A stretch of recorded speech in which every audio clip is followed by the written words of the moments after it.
You ever walk into a place and just know you don't belong, not because you messed up, but because the system's set up that way? Yeah, that was Crestfield Academy for me. The new black scholarship kid in a sea of privilege where the so-called five Trent Davis and his loyal crew ruled the hallways like they owned the air you breathed. Most kids just try to keep their heads down, survive the gauntlet of stares and snickers. But the five? They were on a different level, family money, powerful parents, never facing consequences, not really.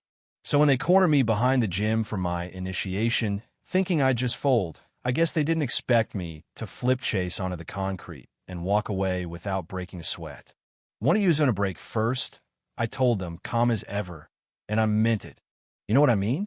They didn't realize they just picked a fight with the son of a military intelligence operative, a guy whose dad taught him you read people by their eyes, not their words, that you never react, you anticipate patience beats power every time.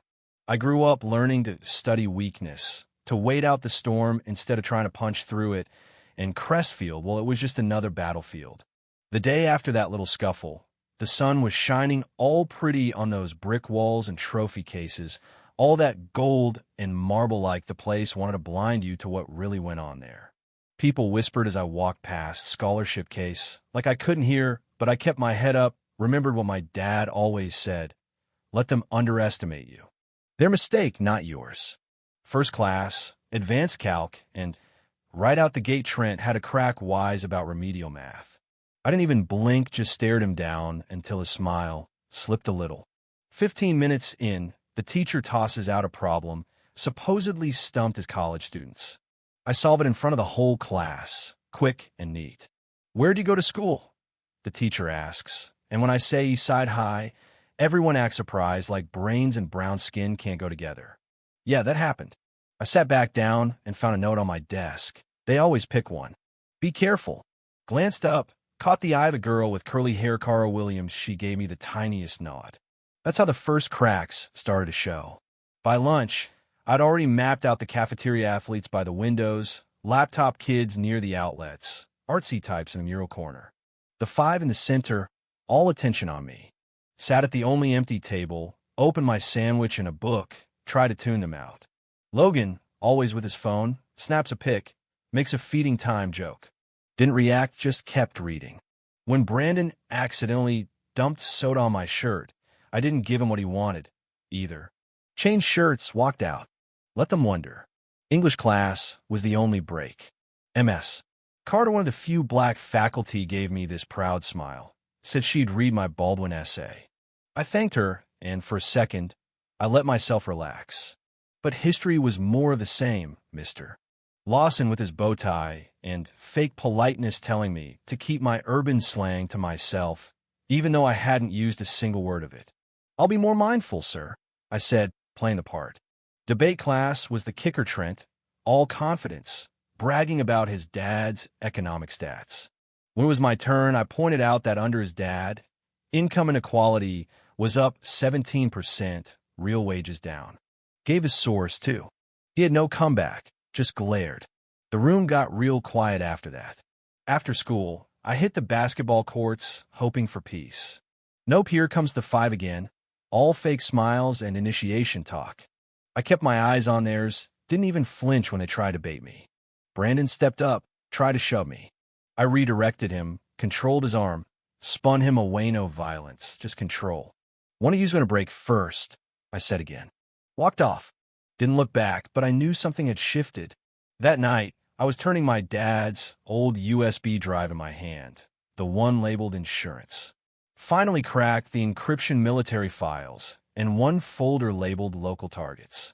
Inside, dirt on powerful people Trent's dad included. Financial records, emails, even surveillance pics. My dad always said, information isn't just power, it's responsibility. Now it was my turn. Next day, the school started shifting. Brandon got caught cheating on a math test me doing, but nobody knew that. Chase started fumbling in gym. The real fun was at lunch when Trent slammed his phone on my table, accusing me of texting his girlfriend. I told him, never even had her number, man. Looks like someone's playing you. Left him rattled. Right after, I got a slip of paper in my locker. Coordinates, midnight. Could have been a trap, but curiosity won. That night, I found 4 students: Sarah, Milo, Tasha, and Darius. They called themselves the Underground. All had scars from the 5, some visible, some not. Darius, once a football star, now in a wheelchair after a training accident. We formed an Aliensino violence, just evidence. When I asked why now, Sarah just said, "After what happened to Alicia, we can't wait any longer." Kara pulled me aside next morning, showed me her sketchbook full of drawings about Crestfield's hidden abuse. One said, "Missing Alicia." That name again. Turns out Alicia Rivera vanished after going to one of the 5's parties, no explanation, just gone. Her car's still in her garage, her brother still in middle school. I knew then this was bigger than hazing. I started hacking Logan's cloud, was a goldmine. Dozens of videos of humiliation, fights, blackmail, even price tags for exclusive clips. They were selling other kids paying online. I took what I needed and planned the next phase. The following morning, the school website played a video of Trent mocking a disabled janitor. News picked it up. Trent blamed hackers, but the mask had slipped. MS. Carter pulled me aside. "Be careful. This school protects its own." Next, the guidance counselor threatened, friendly-like but clear, "Fit in or find yourself unhappy here." I just nodded, already planning my next move. My presentation in computer science accidentally glitched, playing a clip of Logan forcing a freshman to drink something until he vomited. Word spread fast. Logan cornered me later. "You have no idea who you're messing with." I told him, "I think I do. The question is, do you?" His bravado faded.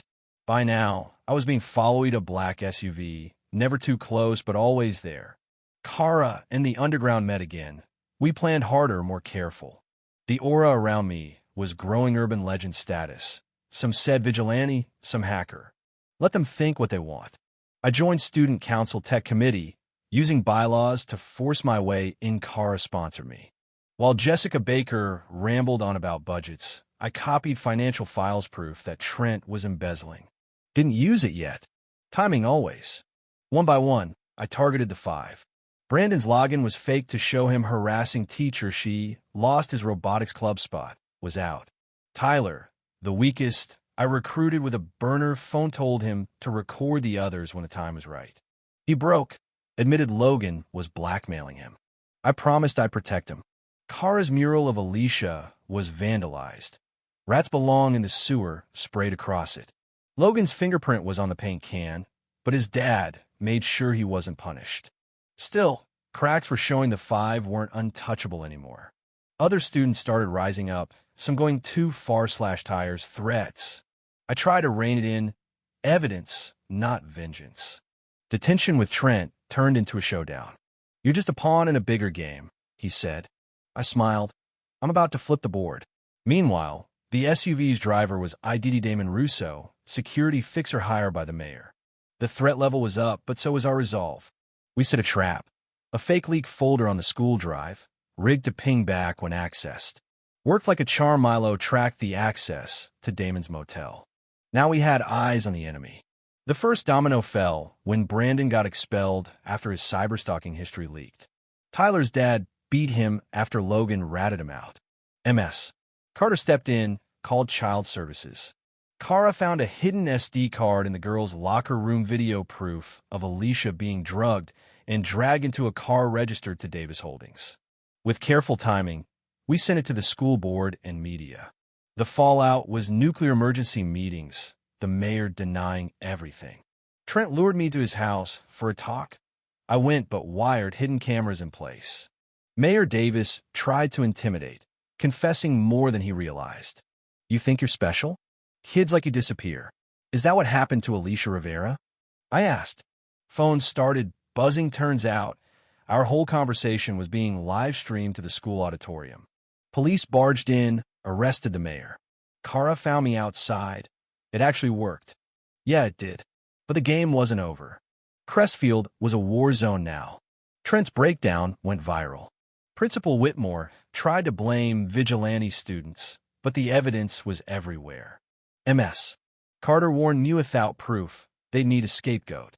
Even she was targeted, accused of unprofessional conduct. Alicia herself turned up, broken but alive, escape from a Davis-run treatment center for kids who heard too much. She confirmed the worst. The five, the mayor, had silenced her because she overheard something about campaign funds. Now the feds were involved. The five collapsed. Logan indicted on federal charges. Brandon vanished. Chase arrested after a drunken attempt to run me over. But the system itself fought back. Headmaster Graves, the real puppet master, started expelling students connected to us. Milo got framed for malware, arrested, but we fought back, clearing his name. With help from Mr. Rayner, a teacher ruined for exposing corruption years ago, we found a hidden archive under Crestfield. Blackmail files, ledgers, secret recordings, proof of decades of abuse and cover-ups. We leaked just enough to start a movement, then revealed everything during the school's live debate final. The truth about Crestfield Academy will not be buried again, I said on air as police burst in. Students protested, parents joined. The feds arrested Graves, more evidence surfaced. The Watchtower Rising movement was born, connecting students nationwide to fight corruption in schools. 6 months later, Crestfield had changed. Ms. Carter was interim principal, reforms took root. Alicia spoke at the unveiling of a memorial for victims. Trent, stripped of status but changed, said, "I used to think power meant having others fear you. Now I know it's something else. We weren't friends, but we understood each other." When a letter from Madison University arrived, inviting me to a leadership summit, I knew my father's legacy was bigger than one school. The last package from him coordinates a map, a note. "You've passed the first test. The real game begins now." As Kara and I boarded the train for Madison, I thought about what comes next. Ready or not, the board was set. The game had changed, and this time, I wasn't playing alone. So let me ask you, when the powerful mistake silence for weakness, what do? Drop your thoughts below. Who's right? Who's wrong? What does justice even look like when the whole system's rigged? Like, if you've ever seen justice in real life, and subscribe if you want to hear more stories about the underdogs who flipped the board.